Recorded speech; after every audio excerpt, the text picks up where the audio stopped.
What is going on, YouTube? It's Jake, aka StarCoding, coming at you with another video where we're talking about computer science. Today, we're not getting technical, we're just talking abstractly about the truth and authentic photos. This video was inspired by a tweet from Jack Forsyther. Quote, "Take a good look around. This is one of the last glimpses of an internet made by humans. 80% of the content you consume in the next few years will be AI generated. We are on the precipice of a big change."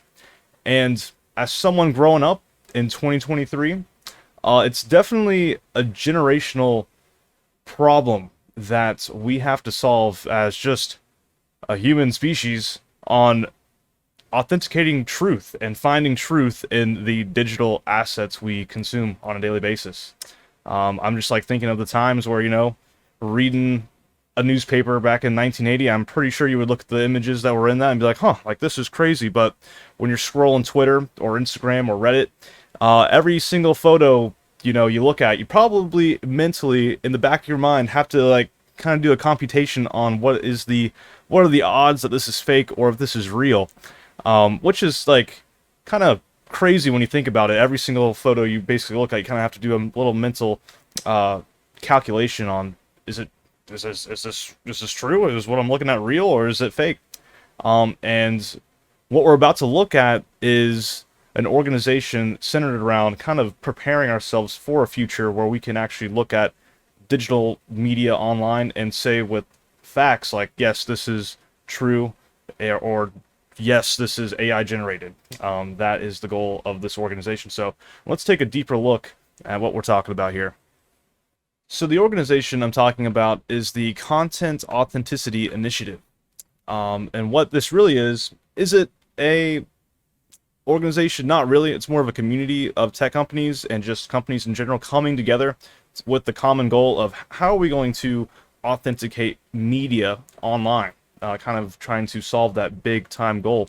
As we can see, we got big names like Microsoft, NVIDIA, New York Times, a lot of camera companies, news organizations, tech companies come in here to pretty much solve the problem of authentic media online, because the internet's not going anywhere. We're going to be on TikTok, we're going to be on Reddit, all that jazz. We're going to be consuming media for the foreseeable future. So having the ability to define truth is so important, I think. And this whole company, this whole organization is open sourced, it's a non-profit, and it's trying to pretty much build a standard on top of the internet for digital multimedia. And there is a How It Works tab, which we can go check out. Well, what the initiative is trying to conquer is the fight against misinformation and adding a layer of verifiable trust to all types of digital content, which, short and concise, a great mission statement that all these companies are coming together to fight against. Awesome. And their plan on how to implement this is very much in the realm of cryptography and how the modern internet works, which I find super fascinating, and I hope that you find kind of cool too. So the first thing is creating digital assets. What the vision is here is that when assets are created, they're going to be hashed to provide a verifiable, tamper-evident signature that the stuff hasn't been altered. So that makes sense. And it kind of reminds me, and it actually is, how the modern internet works. If we when you look at your URLs up here, when you see the little check mark or that lock at the top, some TLS, some RSA, some public and private keys. What I'm envisioning with this, I don't know for certain, but what I'm envisioning is that all the big corporations out there are probably going to get their own set of private keys. So if you're taking a photo with a Canon camera, you're going to, all your images you take on that camera are going to get signed with the Canon private key. And if you're using Adobe to edit a photo, whatnot, that edited photo is going to be signed with, Adobe's private key. If you're using Midjourney to generate an AI, maybe Midjourney will now just add a little signature that, hey, this was generated with Midjourney, kind of thing. What's also interested in step 2 is they hope to preserve and amend the history of data.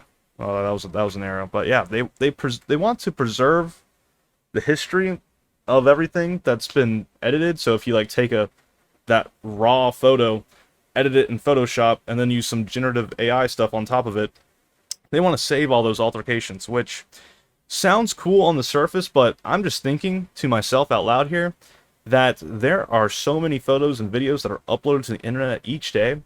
We're talking that's a lot of metadata to add to objects. Like, I don't know, we might be adding like maybe like half a kilobyte of data onto each image that's uploaded and whatnot, which I don't know, maybe I'm just being like a penny pitcher, but it sounds like over time that would be a lot of extra metadata that we're adding onto these already pretty big images. So I like the idea of the hash, just a simple hash on top, but having the history of altercations, yes, it is useful, and having that history does seem pretty cool, but I'm just wondering, you know, is that too much data to add onto these photos? Is that kind of like maybe there's an ability to like trace back all the altercations? I don't know. It's the altercations part kind of is weird to me. And then finally, when we're publishing the images after creating and editing all that jazz, it's just going to be accessible on social media networks, and it's going to be the same old JPEGs, MP4s that you've seen before. We're not changing file types. We're just adding metadata, which, if you're unfamiliar with the term metadata, it's basically just like a tag in the header file or a tag in the footer section of just some extra information about this data. Which, fun fact, usually Apple phones, they will store like where the picture was taken at in their metadata. So if you're ever like looking at Apple phones under like a very fine magnifying glass, you can usually see like, oh, this was the GPS coordinates of where that photo was taken. So yeah, there's a lot of metadata that already exists in photos, is what I'm trying to say. Very cool. So with that being said, they do have a like kind of snapshot, or I guess like a, what do we say, a beta version of how they envision their verifying platform to work. So the idea is we put these hashes on the photos, and you're scrolling down Twitter, you're scrolling down, the BBC or some news source, and you're like, huh, is this real or is this fake? And you would open up this verify website and then inspect the image. And you can see here they kind of have like a template of what it looks like. Here we just have like this fake news.jpg. We could upload our own photo, our own image if we wanted to, but I can tell you right now, I don't have any files that have this signature stuff appended to it, so it wouldn't really show up. So in the ideal situation, you'd be able to come over here and kind of be like, huh, this photo was signed by Adobe on this specific date, and was produced with the product of Photoshop.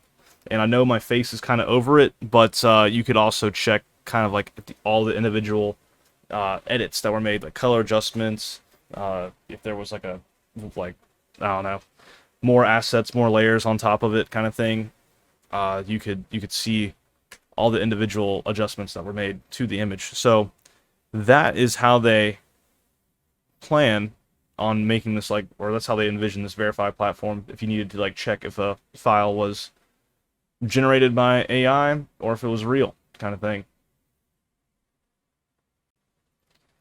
So if you're still watching and you've been like, wow, like this is pretty exciting stuff, and you're a developer or you're a person that kind of has their own website, app, or service kind of thing, you can start using these tools today. They're open source, which means that they're open for the community for free.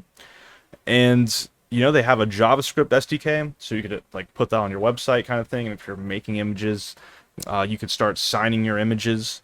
And they also have, a C2PA tool, which is just used for verifying and exploring the, credentials on the command line. Super cool. And they also have a Rust SDK. Oh man, all the Rust stations out there, they're like, oh, let's go. So if you're making, desktop or mobile applications, you can do that as well. So open source tools, you can start using this stuff today. This organization and this initiative has been out for a little bit. It's just, now I'm deciding to make a video on it. So if you've heard of it before, awesome. And if you haven't heard about it yet and this is your first time hearing about it, like, sweet. Like, glad I introduced you to the initiative. So yeah, guys, just shining light on the content authenticity initiative. That was a tongue twister to say, but you know, there's a lot of scary articles out there, a lot of scary tweets that are just like, oh my god, like, what is the truth? We don't know what is coming in the future.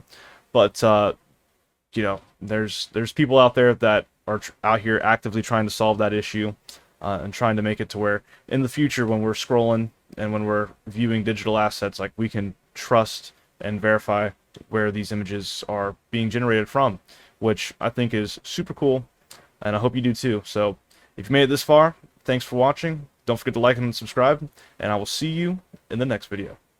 Peace.